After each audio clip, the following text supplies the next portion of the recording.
नमस्कार शेतकरी मित्रांनो, आजच्या ठळक बातम्या. मनमाडला 35 दिवसानंतर आजपासून कांद्याचे लिलाव सुरू. व्हिडिओ शेवटपर्यंत नक्की पहा.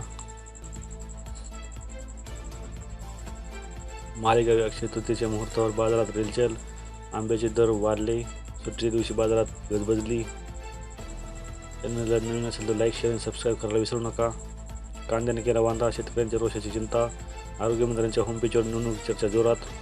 उमेदवाराचा प्रचार मात्र थंड. शेतकरी म्हणतात कांदा निर्यात बंदी उठवली म्हणजे बैल गेल्याने झोपा केला. शेतकऱ्यांना हवी कायमस्वरूपी गॅरंटी. पेट्रोलपेक्षा लिंबू अधिक खते भाव. आवक कमी असल्याने दर वधारले. पालेभाज्या व फळभाज्यांची आवक 25 ते 30%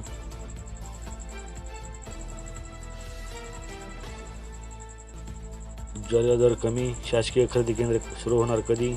जिल्ह्यात कृषी उत्पन्न बाजार समित्यांमध्ये वाढली आवक. अकोला.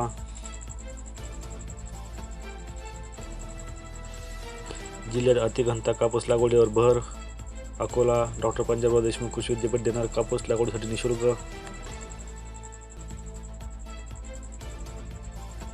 कांदा, तोतापुरी, कैरी, लसणाचे भाव कडाडले. चाकण बाजारात बटाट्याची आवक भाव स्थिर. मेथीची आवक वाढून भाव तेजीत.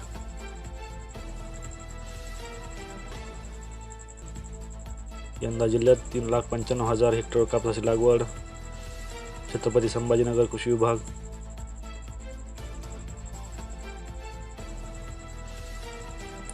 तब्बल 92,000 शेतकऱ्यांनी घेतले ठिबक सिंचन. तुषार सिंचन संच, पोखरा योजना. पाणी बचतीवर शेतकऱ्यांचा भर.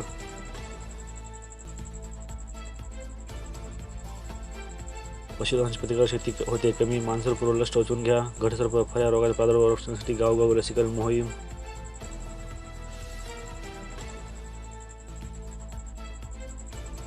₹9.67 कोटी कर वसुली करून ग्रामपंचायती मालामाल. यंदाही 90% जास्त कर वसुली.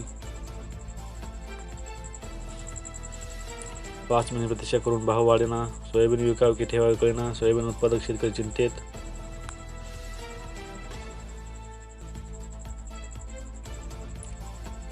₹597 लाभार्थ्यांच्या खात्यात 89,50,000 पहिला हप्ता. मोदी आवास योजना. तालुक्यातील कामांना येणार गती.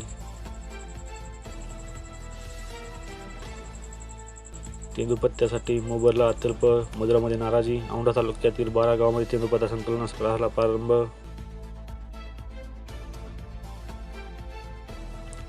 अक्षय तृतीया यंदा करा. केळीची 20% वाढली मागणी.